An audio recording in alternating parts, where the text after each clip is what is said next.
Bu dəfə kimali sosu hazırladım və reseptini sizlərlə bölüşürəm.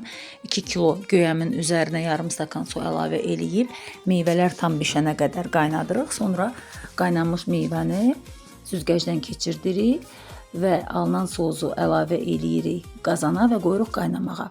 Kənarda bir dəstə keşnişi xırda-xırda doğrayırıq, bir baş sarımsağı xırdalayırıq. Siz blenderdən də keçirdə bilərsiniz və qaynanmış sosu əlavə eləyirik. 1 xörək qaşığı quru nanə, 1 xörək qaşığı quru reyhan və 1 xörək qaşığı duz, 1 xörək qaşığı ximeli suneli və yarım çay qaşığı istiot və doğranmış sarımsaq və keşniş əlavə olunur.